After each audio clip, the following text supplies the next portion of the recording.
Day 2 of breaking down the big AC called Buddy Love and Grown Home.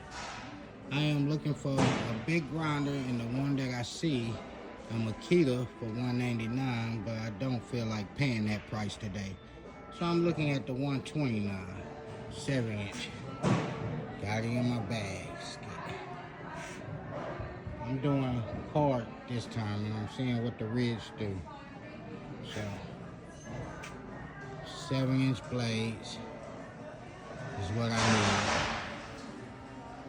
So I will be getting some of them grinders too. Blades.